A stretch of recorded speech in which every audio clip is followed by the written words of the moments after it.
आपल्या बारचे अध्यक्ष पिसाळसाहेब, सचिव सावंतसाहेब आणि इतर सर्व सदस्य, आज मला हे इथं बोलण्याला हे जे सावंतसाहेबांनी भाग पाडलेलं आहे त्याच्यासाठी मी बोलायला उभा आहे.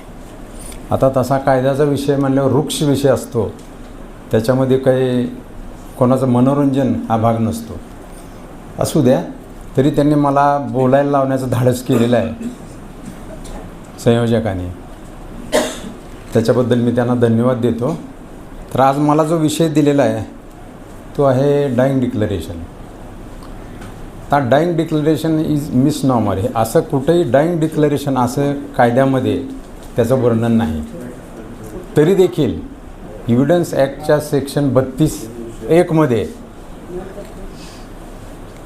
असं म्हटलेलं आहे की statement made by a person who is dead is dying declaration and that declaration or statement must be in relation with the cause of death or circumstances resulted into death. असं ते डाईंग डिक्लरेशनचं थोडक्यात त्यांनी व्याख्या केलेली आहे. प्रत्यक्षात dyeing declaration असं त्या ॲक्टमध्ये कुठेही नाही. तर आता हा माणसाचा मृत्यू म्हटल्यानंतर सगळ्यांनाच अटळ आहे. मग हा मृत्यू किती प्रकारे कशा प्रकारे येतो हे आपल्याला माहीत असेलच की मृत्यू हा नैसर्गिक मृत्यू असतो, नॅचरल डेथ. त्याच्यानंतर ॲक्सिडेंटल डेथ असते की अपघाती मृत्यू, किंवा तिसरा असेल तर होमिसायडल डेथ, म्हणजे एका व्यक्तीनं दुसऱ्या व्यक्तीची हत्या केली, मनुष्यवध झाला तर ते होमिसायडल डेथ आपण म्हणतो. आणि शेवटची जी आहे ती सुसायडल डेथ, की एखादी व्यक्ती कंटाळून स्वतःच अंगावर रॉकेल वगैरे ओतून स्वतःच काडी लावून किंवा फास घेऊन आपल्या आत्म्याचा शेवट करते, त्याला आपण आत्महत्या म्हणतो. तर अशी ही सुसायडल डेथ, असे 4 मृत्यूचे प्रकार आहेत. आता आपण डाईंग डिक्लेरेशन बोलायचं म्हटलं तर डाईंग डिक्लेरेशन हे व्हर्बल असू शकतं, म्हणजे तोंडी असू शकतं, हे रिटन असू शकतं, किंवा it is made by science, किंवा हातवारे करून खून करून जरी एखाद्या व्यक्तीला त्या मृत व्यक्तीने मृत होण्यापूर्वी जे काही स्टेटमेंट केलेलं असतं हे तिन्ही प्रकारे असू शकतं. आता मृत व्यक्ती जेव्हा तिला असं वाटायला लागतं की आता आपण झालेल्या हल्ल्यामुळं मरणार आहोत, तेव्हा ते आपल्या मृत्यूच्या कारणाविषयी जर कोण रिलेटिव्ज असतील किंवा दवाखान्यात असेल तर डॉक्टर असतील किंवा मॅजिस्ट्रेट जर बोलवले असतील तर मॅजिस्ट्रेटसमोर जे स्टेटमेंट देतात आणि ते स्टेटमेंट रिड्यूस्ड इंटू रायटिंग, म्हणजे जे लिहिलं जातं त्याला रिटन डाईंग डिक्लरेशन असं म्हणतात. आणि जेव्हा ओरल डाईंग डिक्लेरेशन कधी म्हटलं जातं की एखाद्या व्यक्तीवर हल्ला झालेला आहे आणि त्याला दवाखान्यात घेऊन चाललेले आहेत, त्याच्याबरोबर त्याचे नातेवाईक आहेत, त्या नातेवाईकांना मला ABCनी तलवारीने आणि कोयत्याने मारलं असं जेव्हा ती व्यक्ती म्हणते आणि ती जी व्यक्ती ऐकते तिचं पुन्हा पोलीस स्टेटमेंट रेकॉर्ड करतात 161 वगैरे, आणि तो जेव्हा कोर्टात सांगायला येतो की मला ह्या मृत व्यक्तीनं असं असं बोलला, त्याला ओरल डाईंग डिक्लेरेशन म्हणतात. आणि जेव्हा हे तिसरा एक प्रकार आहे तो खुनेने आहे, जो ॲक्च्युली ह्या कायद्यामध्ये दिलेला नाही, पण एक सुप्रीम कोर्टची केस डेव्हलप झालेली आहे आणि त्यामध्ये असं म्हटलेलं आहे की ती केस पण मी सांगेन, इम्प्रेस वर्सेस अब्दुल्लाची केस आहे, जुनी केस आहे, की त्या मुलीचा असा गळा कापलेला जातो आणि त्यामुळे तिला बोलता येत नाही. मग बोलता येत नाही पण तो आरोपी समोर असतो, तेव्हा ती खुनेने सांगते ह्यानी माझा गळा कापलेला आहे. त्यावेळेस ते जे हातवारे खुणा वगैरे केलेले आहेत ते ज्यांनी पाहिलेले आहेत त्याचा जबाब कोर्टामध्ये होतो आणि त्या खुनेने तो सांगतो आणि त्याच्या आधारे हे जे डाईंग डिक्लेरेशन आहे हे प्रूव्ह झालेलं असतं. आता डाईंग डिक्लेरेशनचे आपण हे बघितले की फॉर्म्स बघितले की ते रिटन असू शकतं, ओरल असू शकतं आणि खुनेनं असू शकतं. आता दुसरे जे हे दिलेले आहेत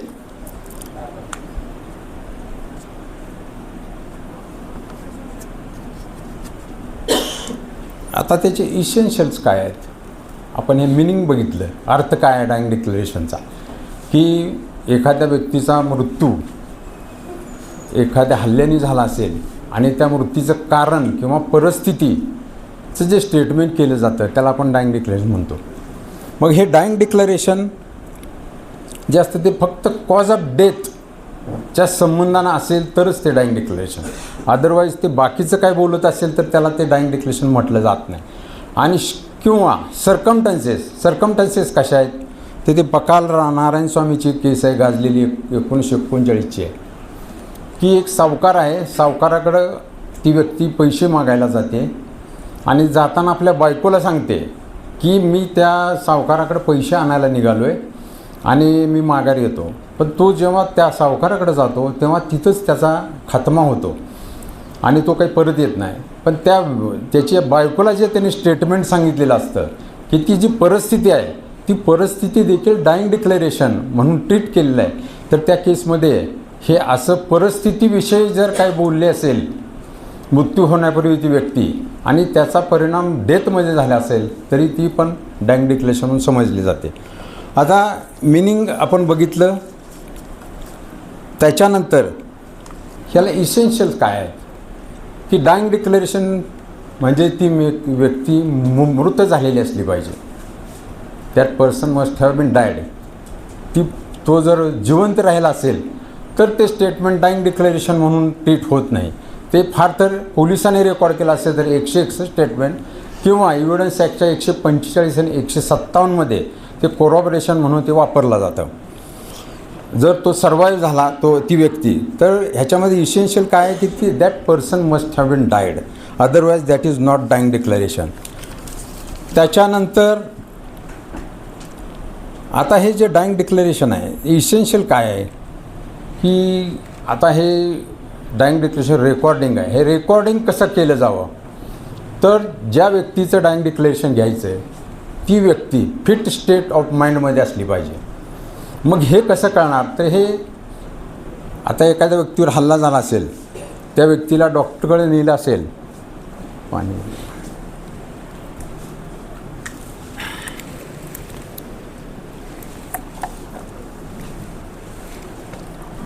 गेलं की ते नातेवाईक पहिले डॉक्टरकडे नेतात. डॉक्टर तिला पहिले विचारतात काय झालं कसं झालं. मग एखाद्या वेळेस डॉक्टर देखील तिचं जे म्हणणं आहे स्टेटमेंट आहे ते लिहून घेतात. त्याला देखील डायिंग डिक्लेरेशन म्हटलं जातं. मग हे लिहून घेत असताना त्याची फिट स्टेट ऑफ माइंड आहे का नाही हे पहिले डॉक्टर बघतात. जर that person is not in fit state of mind ते रेकॉर्ड केलं जात नाही. दुसरं इसेन्शियल काय आहे की weather he is capable of giving the statement. आपण बघतो आता जे कोण सेशन्स प्रॅक्टिशनर आहेत त्यांच्यामध्ये डी बघतात तर पहिले टॉपलाच लिहिलेलं असतं पर्सन इज होल ओरिएंटेड आणि is fit state in mind असं लिहिलं जातं. डॉक्टर त्याला एक्झामिन करतात, त्याचा BP बघतात की बाकीचं सगळं असेल. त्याच्यानंतर मग ते पोलिसाला किंवा जो कोण एक्झिक्युटिव्ह मॅजिस्ट्रेट असेल त्याला ते रेकॉर्डिंग करायला सांगतात. तेव्हा इसेन्शियल काय आहे की that person must be in fit state of mind आणि दुसरं तो केपेबल ऑफ गिविंग स्टेटमेंट असं असलं पाहिजे. तसंच त्याच्यानंतर त्याच्यामध्ये एक दुसरं सर्कमस्टन्स दिलेलं आहे की त्या माणसाला दॅट पर्सन त्याला फिअर ऑफ डेथ किंवा expectancy of death is not necessary. की एखाद्याला वाटतं आता मी ह्याच्यातनं काही वाचत नाही तेव्हा तो जे स्टेटमेंट देतो त्याला डायिंग डिक्लेरेशन म्हटलंच जातं. आणि त्याला जर वाटतही नसेल फिअर पण नसेल की मी ह्यातनं येणार आहे बाहेर आणि त्यांनी स्टेटमेंट दिलं तरी देखील ते डायिंग डिक्लेरेशन ट्रीट केलं जातं. तेव्हा ते भीती वाटण्याची आणि एक्सपेक्ट केलं त्याने की आता आपला मृत्यू होणार आहे असं असण्याची काही जरुरी नाही. त्याला हल्ला झाल्यानंतर जे स्टेटमेंट करेल ते त्याचं डायिंग डिक्लेरेशन ट्रीट केलं जातं. आता हे जे मृत्यूपत्र आहे हे मृत्यूपूर्व जबाब आहे तो दोन्ही प्रोसिडिंगमध्ये वापरला जातो. सिव्हिल प्रोसिडिंगमध्ये वापरला जातो आणि क्रिमिनल प्रोसिडिंगमध्ये वापरला जातो. इंग्लिश लॉ आणि इंडियन लॉमध्ये एक फरक आहे की इंग्लिश लॉमध्ये फक्त 302च्या केसेसमध्येच हा डायिंग डिक्लेरेशन वापरला जातो, तसं आपल्या इंडियन लॉमध्ये नाही. तसंच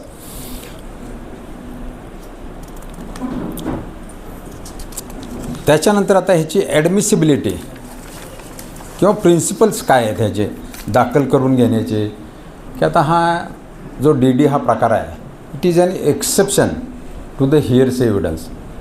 हिअर्स एव्हिडन्स आपण कशाला म्हणतो की मी यांना सांगितलं, त्यांनी त्याला सांगितलं आणि मग पोलिसांनी रेकॉर्ड करून घेतलं की IQ पुरावा. IQ पुरावा हा पुरावा नाही. Hearsay evidence is no evidence, it is not admissible in evidence, but there is exception in this dying declaration is exception to this hearsay evidence. आणखी दुसरं एक एक्सेप्शन आहे रेस गेशी म्हणा एव्हिडन्स ॲक्टमध्ये सेक्शन 6 दिलेलं की एखाद्या व्यक्तीवर हल्ला झाला आणि दुसरा पळत त्याच्याजवळ गेला आणि ती व्यक्तीची परिस्थिती बघितली, ती जर त्यांनी कोर्टामध्ये सांगितली आणि जे सर्कमस्टन्सेस आहेत त्या सांगितले ते रेस गेशीमध्ये म्हणून येतात, तर ते एक एक्सेप्शन आहे. तर अशा ह्या एक्सेप्शनमध्ये ॲडमिसिबिलिटी का ॲडमिसिबल करून घ्यायचं, कारण ज्याचं डायिंग डिक्लेरेशन रेकॉर्ड केलेले असते ती व्यक्ती हयात नसल्यामुळं तिचा क्रॉस एक्झामिनेशन आरोपीचे वकील घेऊ शकत नाहीत, तेव्हा त्याचं व्हेरॅसिटी टेस्ट केली जात नाही. पण मग ॲडमिसिबल कसं का दाखल करून घ्यायचं, तर आउट ऑफ नेसेसिटी, की नेसेसिटी असल्यामुळं हे कायद्यामध्ये ॲडमिसिबल असं करून घेतलेलं आहे. का तर असे जर खून किंवा हल्ले झाले किंवा गुन्हे झाले आणि कुठलाच जर पुरावा हा एकमेव पुरावा म्हणजे ती व्यक्तीच सांगू शकते, कोण आय विटनेस नसेल, तर असे हे जे आहेत कुणी आरोपी तर ते सुटले जातील, ते सुटू नयेत म्हणून नेसेसिटी, आउट ऑफ नेसेसिटी हा ॲडमिसिबल केलेला आहे डायिंग डिक्लेरेशन हा कन्सेप्ट. दुसरं जे याच्यामध्ये की एक हे जे डायिंग डिक्लेरेशन आहे हे एका मॅक्झिमवर आधारित आहे. ते लॅटिन मॅक्झिम आहे, ते आपल्याला उच्चारायला जरा अवघड जातं, तरीसुद्धा ते असं आहे की नेमो मॉर्ट्युरस प्रिझ्युमेटरी मेंटर आहे.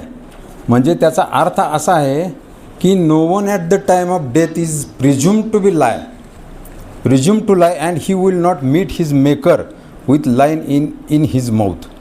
म्हणजे मृत्यूच्या दारामध्ये असलेली व्यक्ती खोटं बोलणार नाही असा त्याचा कन्सेप्ट आहे, की आता शेवटी तो कोणाला खोटेपणानं गुंतवणार नाही म्हणून हे मॅक्झिम दिलेलं आहे आणि ह्या मॅक्झिमच्या आधारे हे DD ॲडमिसिबल केलेलं आहे. तर ते मॅक्झिम असं आहे की man will not lie in his mouth, त्याच्या तोंडामध्ये खोटेपणानं तो आपल्या मेकरला भेटायला जाणार नाही असा त्याचा अर्थ आहे.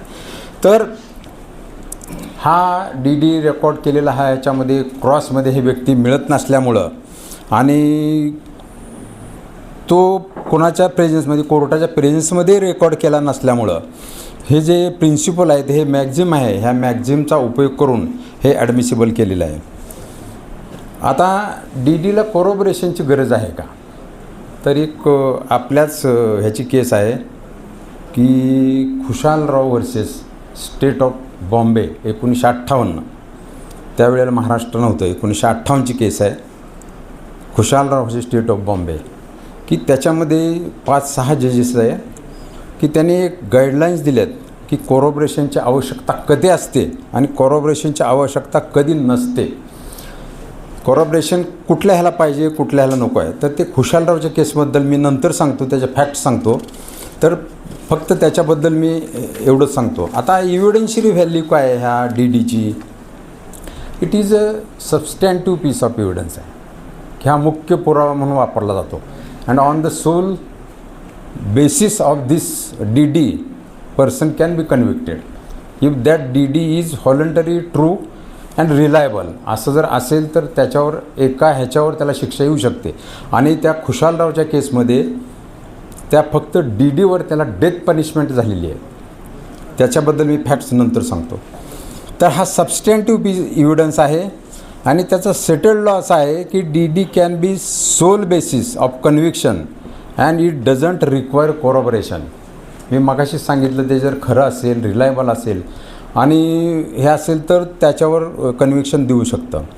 आता who can record that DD, कोण हा रेकॉर्ड करू शकतो, तर any person can record that DD, परंतु त्याची एव्हिडन्शियरी व्हॅल्यू कोर्टामध्ये साबित करताना की ते रिस्पेक्टेड पर्सननी रेकॉर्ड केलेलं असावं याच्यामागे तो येतो आहे. आता पेशंट दवाखान्यात घेऊन चाललो आहे, त्याचे नातेवाईकाला सांगतो आहे मला XYZने मारलेलं आहे, ते ओरल डायिंग डिक्लेरेशन झालं, नंतर डॉक्टर तपासतात, डॉक्टर विचारतात काय झालं, तर तो सांगतो मला XYZने मारलेलं आहे. डॉक्टर देखील लिहून घेतात, सही घेतात त्याची, ते डॉक्टरचं जे द्या तो रिटर्न DD झाला. त्याच्यानंतर पोलीस त्याची अवस्था बघतात आणि हा लगेचच जाणारा असेल, एकंदरीत परिस्थिती बघितली आणि मॅजिस्ट्रेटला बोलवायला यायला उशीर होणार असेल तर ते स्वतः देखील पोलीस त्याचं स्टेटमेंट रेकॉर्ड करून घेऊ शकतात आणि ते स्टेटमेंट रेकॉर्ड करून घेतलेलं असतं त्याला आपण रिटर्न डायिंग डिक्लेरेशन म्हणतो. डॉक्टरने घेतलेलं देखील रिटर्न, पोलिसांनी घेतलेलं देखील रिटर्न आणि त्याच्यानंतर काही वेळानं जर मॅजिस्ट्रेट आले तर मॅजिस्ट्रेट पहिल्यांदा त्या डॉक्टरना विचारतात weather he is in fit state of mind. त्याचं जे एंडोर्समेंट घेतात ते त्याला प्रश्न आणि उत्तर या स्वरूपामध्ये विचारतात आणि त्यांनी जी दिलेली उत्तरं त्याच्याच ह्याच्यामध्ये घेतात, त्याची सही अंगठा काय असेल ते घेतात आणि मग ते डायिंग डिक्लेरेशन पूर्ण करून पोलिसाकडे देतात आणि ते डायिंग डिक्लेरेशन कोर्टामध्ये हे एक्झिक्युटिव्ह मॅजिस्ट्रेट येऊन ऑन ओथ सांगतात आणि हे जर प्रूव्ह झालं तर आरोपीला 100% त्याच्यामध्ये शिक्षा होऊ शकते त्या सर्टन कंडिशनमध्ये. तेव्हा असा हा DDचा रेकॉर्ड कुणीही करू शकतं, डॉक्टर, पोलीस किंवा हे. आता ह्याचा काय विशिष्ट फॉर्मॅट आहे का, तर ह्याचा मुळीच फॉर्मॅट नाही. हे कुठल्याही फॉर्ममध्ये घेतलं जाऊ शकतं, ह्याला वेगळा असा प्रिस्क्राईब फॉर्मॅट नाही आहे.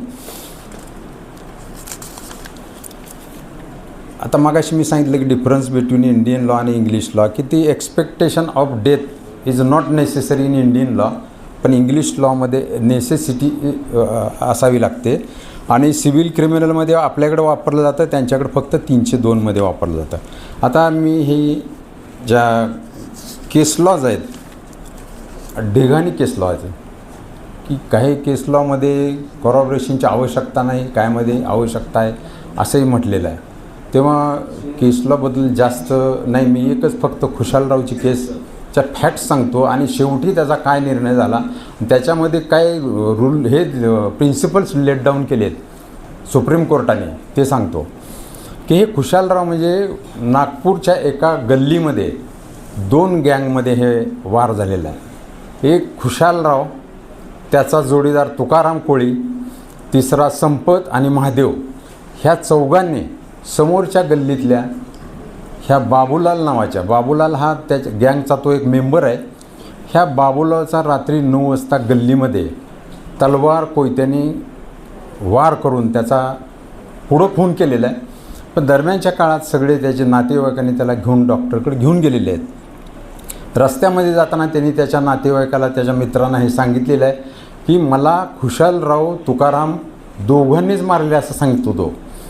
आणि त्याच्यानंतर जेव्हा त्याला दवाखान्यात नेलं जातं की दवाखान्यात नेल्यानंतर डॉक्टर त्याला विचारतात, डॉक्टर देखील त्याचा DD लिहून घेतात. त्यावेळेला देखील तो सांगतो की खुशालराव आणि तुकाराम तेली ह्या दोघांनी मला मारलेलं आहे. ते डायिंग डिक्लेरेशन झाल्यानंतर पोलिसांना तो मरतो का काय असं वाटतं, म्हणून पोलीस देखील त्याचं डायिंग डिक्लेरेशन रेकॉर्ड करतात आणि शेवटी एक्झिक्युटिव्ह मॅजिस्ट्रेट येतात, ते देखील त्याचं डायिंग डिक्लेरेशन रेकॉर्ड करतात. प्रत्येक डायिंग डिक्लेरेशनमध्ये तो खुशालराव आणि तुकाराम तेली ह्या दोघांची नावं घेतो. मग ही जेव्हा केस कोर्टामध्ये स्टँड होते तेव्हा ट्रायल कोर्टाने ह्या संपत आणि महादेवचं डायिंग डिक्लेरेशनमध्ये नाव नसल्यामुळं ॲक्यूट करतात. हायकोर्टमध्ये आणि खाली ह्या ट्रायल कोर्टामध्ये खुशालराव आणि तुकारामला डेथ सेंटेन्स अवॉर्ड होते. तुकारामला लाईफ होते आणि ह्याला डेथ सेंटेन्स. हायकोर्ट करून त्याचं रेकमेंडेशन अप्रुव्हल घेतल्यानंतर ही मॅटर हायकोर्टात जाते. ही चालली कोणापुढं तर हिदायतुल्ला समोर चाललेली आहे, की इमिनंट जस्टिस की जे पुढं राष्ट्रपती वगैरे झालेले आहेत. त्यावेळेला ते हायकोर्टमध्ये होते, मुंबई हायकोर्टला. तर ते हिदायत समोर त्यांचं ते अपील चाललेलं आहे. मग हिदायतुल्लांच्या समोर हे अपील चालल्यानंतर की तुकाराम तेलीला त्यांनी बेनिफिट ऑफ डाऊट कसा दिलेला आहे बघा, की त्याच गल्लीमध्ये तुकाराम तेली नावाचे 4 लोक राहत होते आणि ॲक्च्युली हा तुकाराम तेली नव्हता. त्यांनी एव्हिडन्स आणला होता, हा तुकाराम कोळी होता. त्याचा बेनिफिट देऊन ह्या तुकाराम कोळीला हिदायतुल्ला साहेबांनी सोडून दिलेला आहे. पण ह्याची डेथ पनिशमेंट कायम केलेली आहे. कोणाची? खुशालरावची. मग ही मॅटर सुप्रीम कोर्टामध्ये गेलेली आहे. तिथं 3 जजेस पुढं का ते 6 जजेस पुढं ही केस चाललेली आहे सुप्रीम कोर्टामध्ये. आणि सुप्रीम कोर्टामध्ये हायकोर्टने जे हे दिलेले आहेत की त्या DD 3 DD दिलेले आहे. डॉक्टरचा DD, पोलिसांचा DD आणि एक्झिक्युटिव्ह मॅजिस्ट्रेटचा DD. हे तिन्ही DD प्रूव्ह झालेले आहेत. त्यामुळे हा he is not liable to be acquitted असं म्हणून हायकोर्टने देखील त्याची डेथ पनिशमेंट कायम केलेली आहे. म्हणजे फक्त DDच्या आधारे देखील डेथ पनिशमेंट होऊ शकते ही एकमेव केस म्हणजे खुशालरावची केस आहे. आणि हीच केस आत्तापर्यंत सगळ्या आता जे साईट अगदी 2026चं घ्या त्यामध्ये ही केस साईट झालेली असते की landmark judgement of supreme court. दुसरी एक अशीच आहे पकला नारायण स्वामी वर्सेस इम्पिरियर, ती जुनी केस आहे. ते कशा करताय की DD हा फक्त कॉज ऑफ डेथ सचिच रिलेटेड नाही, it also relates to the circumstances leading to the death. म्हणजे नुसतं कॉज माझं कारण काय कुठल्या कारणाने मयत झाला असंच नाही तर परिस्थिती. म्हणजे मी मगाशी उदाहरण सांगितलं की सावकाराकडे जातो आणि तिच्या पत्नीला जे सांगतो ती परिस्थिती जी आहे ती परिस्थिती देखील डायिंग डिक्लेरेशन आहे, एवढ्यासाठी ती केस आहे. त्याच्यानंतर अनेक नीरज कुमार वगैरे अशा अनेक केसेस आहेत ज्याच्यामध्ये एकच रूल असा आहे की that DD must be true, voluntary and reliable. असा असेल तर there is no need to corroboration. अशा ह्या सगळ्या परिस्थिती ह्या डायिंग डिक्लेरेशनच्या आहेत. तेव्हा ह्याच्यामध्ये आणखी जास्त काही सांगण्यासारखं नाही कारण हा कायद्याचा विषय आहे. ह्याच्यामध्ये अवांतर सांगून कोणाला पटणारही नसते.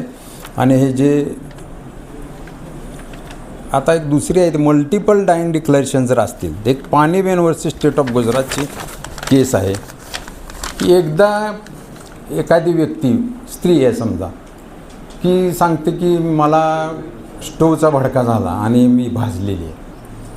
कुठं सांगते? डॉक्टरसमोर सांगते किंवा पोलीससमोर सांगते किंवा एक्झिक्युटिव्ह मॅजिस्ट्रेटसमोर सांगते. आणि काही दिवस ती बर्न इंजुरीमुळे ती तशीच राहिलेली असते. एक 7-8 दिवसांनी पुन्हा तिचं एखादं डायिंग डिक्लेरेशन घेतलं जातं. त्यावेळेला मात्र ती नवरा, सासू, सासरा सगळ्यांची नावं सांगते आणि आणखी काही दिवसांनी फक्त नवऱ्याचंच नाव सांगते. मग अशा वेळेला कोणतं डायिंग डिक्लेरेशन खरं धरायचं? तर काही वेळेला बऱ्याच केसेसमध्ये बेनिफिट ऑफ डाऊट देऊन ते नवरे सुटलेले आहेत. काही केसेसमध्ये जरी तिनं पूर्वीचं DD ॲक्सिडेंटल असं दिलं असलं तर ते दबावानं दिलं असं जर ते रेकॉर्डवर आणू शकले आणि दुसरं जे दिलेलं आहे की नवऱ्याने एकट्यानेच मला जाळलं ते जर ट्रू, व्हॉलंटरी आणि रिलायबल असेल तर त्याच्यावर देखील त्याला शिक्षा येऊ शकते. अशा त्या केसेस आहेत. त्याच्यानंतर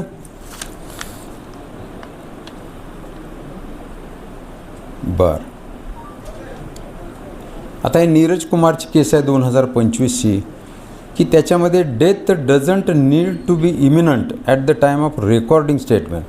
लगेचच मृत्यू होणार आहे अशीच काय गरज नाही. काही 4-4 महिने पण जगतात आणि त्याच्यानंतर मयत होतात. तरी देखील त्यांनी जे काही सांगितलेलं आहे मृत्यूची कारणाविषयी आणि परिस्थितीविषयी इट इज डायिंग डिक्लेरेशन. त्याच्यानंतर क्वीन इम्प्रेस वर्सेस अब्दुल्लाची केस आहे. त्याच्यामध्ये मी सांगितलं की त्या मुलीचा थ्रोट कापला जातो, ती कोणाला बोलू शकत नाही, खाणेखुणेने सांगते की ह्यानी मला मारलेलं आहे. अशा वेळेला हे डायिंग डिक्लेरेशन ग्राह्य धरलं जातं. तेव्हा हे सगळं अनेक केसेस आहेत, भरपूर केसेस आहेत. उकाराम व्हर्सेस स्टेट ऑफ राजस्थानची पण आहे, ती त्या मॅक्झिमवर आधारित आहे. Man will not meet his maker with lie in his mouth. तेव्हा अशा ह्या परिस्थितीमध्ये डायिंग डिक्लेरेशन हा कसा व्हॅल्युएबल पीस ऑफ एव्हिडन्स आहे आणि क्रॉस एक्झामिनेशनमध्ये वकिलांची त्यामध्ये खरी परीक्षा असते. आता मी पब्लिक प्रॉसिक्युटर असताना आपल्याच तालुक्यातले एका आरोपीचे मी नाव सांगेन किंवा नाही सांगणार, त्याच्यामध्ये सेम उकारामची हे कोणाची आत्ता मी सांगितले खुशालरावची केस सांगितली. तशाच फॅक्ट्स आहेत की एक मजूर आपल्या तालुक्यातल्या सदन शेतकऱ्याकडं कामाला असतो आहे होता त्यावेळेला. सुटला तो आरोपी, KD पाटलांसमोर ती चालली आणि मजूर असल्यानंतर त्याच्यावर काय उचल वगैरे 15,000 झाली, ती काही त्याच्याकडनं फिटेना म्हणून तो रात्रीचंच गाबाळ बांधून निघून गेला. तो पंढरपूर तालुक्यातला होता, शेवळी गावाचा. गेल्यानंतर हे सदन शेतकरी तिच्याकडे गेले त्या नवऱ्याकडं उचल मागण्यासाठी. मग ती बाई आता नवऱ्याला ह्या घेऊन जातील ह्या भीतीनं एक 5 लिटरचं पावकर रॉकेलचं आहे त्या अंगावर ओतते आणि स्वतःला पेटवून घेते. मग तिचे दीर नवरा तिला वाचवतात. हे मासे पळून जातात, आरोपी आलेले असतील ते. पळून गेल्यानंतर हिला दवाखान्यात कॉटेज हॉस्पिटल नेत असताना अनेक तिचे ओरल लाईन गेले, सांगते मला अमक्याने मारलं, अण्णा कुलकर्णीने मला मारलं, मला पेटवून दिलं. काडी लावली. आणि ते झाल्यानंतर मग डॉक्टरकडे होतं, डॉक्टर पण ते लिहून घेतात, ते DD तयार होतो. पोलीस येतात, पोलिसांचा DD होतो. एक्झिक्युटिव्ह मॅजिस्ट्रेट मात्र सोलापूरला हिला नेलं जातं. सोलापूरमध्ये एक्झिक्युटिव्ह मॅजिस्ट्रेट समोर हा जबाब होतो. मग हे तिन्ही DD रेकॉर्ड झाल्यानंतर हे जेव्हा कोर्टामध्ये केस येते, त्यामध्ये मी पब्लिक प्रॉसिक्युटर होतो आणि सातारचे दादा पाटील, धैर्यशील पाटील यांनी ती केस चालवलेली आहे. तर त्या केसमध्ये पहिला जो आता त्यामध्ये सगळे विटनेस फुटले त्यातले दीर फुटला, नवरा फुटला, सगळे फुटले की ही अशी मेलेलीच नाही, हिनं स्वतःच अंगावर वकील ओतून घेतलं असा डिफेन्स त्यांनी घेतला. आणि त्या डिफेन्स विटनेस देखील नवऱ्याला तपासला, त्यामुळे ते पुढं सुटला. आणि डॉक्टर पुढे झाले, त्या डॉक्टरचं पहिलं त्यांनी स्टेटमेंट रेकॉर्ड केलेलं नव्हतं, त्यामुळे त्याचा जबाब घ्यायला त्यांनी हरकत घेतली. मी 311 खाली अर्ज देऊन त्या डॉक्टरना तपासला. अगद्या दिवशी मला ते रेकॉर्ड आणून त्यांनी जे दाखवलं ते अगदी व्यवस्थित होतं. पण जेव्हा कोर्टात तो रेकॉर्ड घेऊन आला त्यावेळेला मागं एका आमदाराचं नाव लिहिलेलं होतं की अमक्याचा फोन. आणि बरोबर उलट तपासामध्ये धैर्यशील पाटलांनी पान उलटा म्हणले, मागं काय बघू, तर ते नाव आहे आमदारांचं. हे कसं आलं तर त्यांचा फोन आला होता मला, त्यामुळे मी हे रेकॉर्ड केलं आहे. आणि तिथला DDचा जो होता सोलापूरच्या DDचा तो प्रूव्ह झाला. तो एक्झिक्युटिव्ह मॅजिस्ट्रेट असल्यामुळे त्याला फुटायला चान्स नव्हता. तर जजमेंटमध्ये KD पाटलाच्या असं आला की though that DD is proved there is no corroboration there for benefit of doubt goes to accused म्हणून ते अण्णा कुलकर्णी साहेब त्यामध्ये सुटलेले आहेत. तर ती केस मला चांगली आठवते म्हणून मी सांगितले. त्यामध्ये हेतू माझा दुसरा कोणताही नाही, नाही तर काका लगेच माझ्याकडे होत होते मागापासून. तर अशा सगळ्या परिस्थितीमध्ये हा DDवरचा विषय मी इथं संपवतो. माझं अगदी शांततेने ऐकून घेतलं त्याबद्दल सगळ्यांचे मी आभार मानतो. काय म्हणता? डिफेन्समध्ये आता फिट स्टेट ऑफ माइंडवर घेतो आपण की आता डॉक्टर आहेत, डॉक्टरची क्रॉसमध्ये येते की तुम्ही फिट स्टेट ऑफ माइंडबद्दल काय क्रायटेरिया वापरला, त्याचा BP घेतला का, BP नॉर्मल होता का, ती इरिटेट होते. आता क्रॉसमध्ये कायम प्रश्न असा आहे धैर्यशील पाटलांचा की ती पेशंट इरिटेट झालेली होती. मग ते हो इरिटेट झालेली होती, मग ती बडबडत होती, हा ती बडबडत होती, इरिलेव्हंट बडबडत होती, हो इरिलेव्हंट बडबडत होती. That means that she was not in a fit state of mind असा त्याचा अर्थ आपण लोक काढतो आणि तो बेनिफिट ऑफ डाऊट त्याचा मिळतो. Fit of stay. आणि शिवाय ट्युटरिंग एक आहे की तिचा जबाब चालू आहे मॅजिस्ट्रेटसमोर आणि मागणं दाराच्या आडनं तिचा मुलगा किंवा बाप नरोटेचं नाव घे म्हणून सांगत असतो आणि मग तो नरोटेचं नाव घेतो.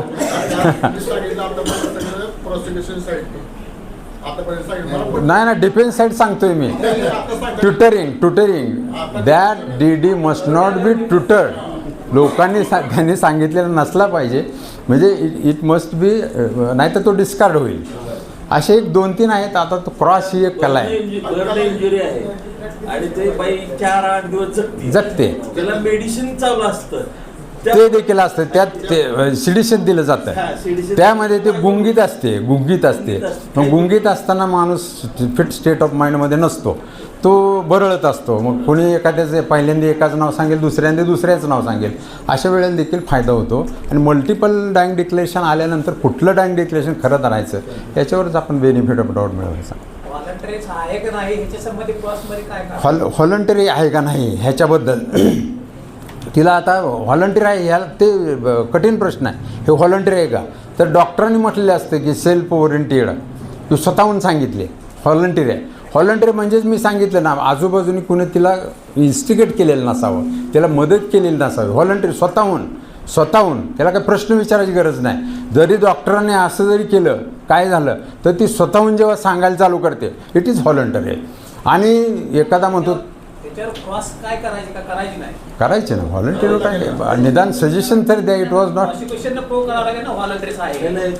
ते डॉक्टरकडूनच घेतात.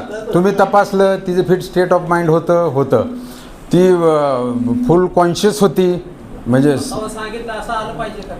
कोणी आलं पाहिजे.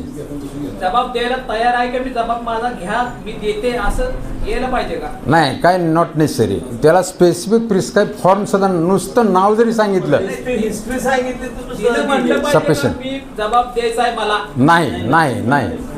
हे कशामुळं किंवा तुला कुणी मारला असा प्रश्नोत्तरामध्ये विचारतात की कशामुळं तुला काय झालं, तू का भाजली, त्यावेळेला म्हणजे मृत्यूचं कारण त्यावेळेला जे सांगेल तेच. तिने हिस्ट्री सांगितली सुद्धा ती ती आणि प्रश्नोत्तरामध्येच ते घेतलं जातं जनरली.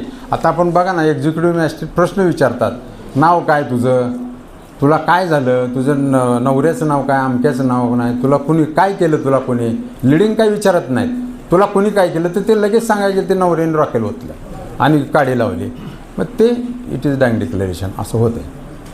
FIR पूर्वी DD घेतला किंवा FIR नंतर DD घेतला? आता तसं जर बघितलं तर information of cognizable offence first in time is FIR. तेव्हा आपण कायद्यात जरी दुसऱ्याची FIR घेतली असली तर it is in law it is FIR. म्हणजे पहिला जर DD घेतलेला आहे इट इज FIR, तोच FIR होतो. त्याला FIR म्हणायची काही गरज नसते, पण तो FIR आहे. हे जर FIR म्हणून दुसरी स्टेटमेंट FIR म्हणून मोजले असेल होय, तर नाही, दॅट विल बी 161 स्टेटमेंट. ते नंतर कारण एकाच गुन्ह्याच्या 2 FIR होऊ शकत नाही, 2 FIR हा तेच होऊ शकत नाहीत. आपण काय प्रॉसिक्युशनने दुसऱ्याचं स्टेटमेंट प्रॉसिक्युशनने नाव दिलं त्याला, एक नोंदली FIR होय आणि त्याच्यानंतर DD घेतला. हो. आता FIR DD हा FIR होईल असं आपलं म्हणणं आहे. नाही, अगोदर घेतला असेल तर नंतर घेतलेली FIR आणि ही नंतर घेतलेली FIR नाही, DD हा FIR नंतर होणार नाही, तो DDच होणार. FIR कॉग्निझल ऑफेन्सचा जेव्हा ते पोलीस रिड्यूस्ड इन रायटिंग घेऊन सही घेतात तीच FIR झाली. पण DDचा अगोदर नोंदलेला असला तर तीच FIR होणार इन कायद्याच्या याच्यामध्ये, आणि नंतर FIR म्हणजे फॉर्मल FIR झाली. DD इन्व्हेस्टिगेशन मध्ये येईल का कसं? येणार ना. FIR घेतल्यानंतर DD घ्यायचा. बर, अगोदर FIR घ्यायची, FIR मध्ये येणारच ते सगळं येणारच. काय झालं, कसं हो झालं. हो हो. आणि त्याच्यानंतर स्टेटमेंट म्हणून DD घ्यायचा का? स्टेटमेंट म्हणून DD. FIRचा काही विषय नाही, FIR एकदाच घेतली जाणार. स्टेशन डायरीला त्याची FIR म्हणून नोंद ही झाली. पण DDचा अगोदर घेतला असला तर that is FIR in the eyes of law. नंतर FIR दुसरी घेतली असली ती फॉर्मल FIR झाली. फॉर्मल पोलिसाच्या दृष्टीने ती FIR, आपल्या कायद्याच्या दृष्टीने ती FIR नाही. कारण कॉग्निझेबल ऑफेन्स आहे, फर्स्ट इन टाईम रेकॉर्ड केला तोच FIR असं आहे. चला, बरं झालं ना. बऱ्याच ज्युनियर वकिलांना अनेक प्रश्न होते, DD कशाला म्हणायचं, त्याला एक्सेप्शन काय होते, क्रॉस त्याच्यावरती कशी घ्यायची, किंवा त्याच्यामध्ये डेव्हलपमेंट केसला काय आहे, या DD अनुषंगाने हे फॅक्ट सांगितले सर्व बाबींना एकत्र करून खूप सुंदर असं मार्गदर्शन आम्हाला दिलं. त्याबद्दल बाळच्या वतीनं पुनश्च एकदा आम्ही सर्वजण जोरदार टाळ्याच्या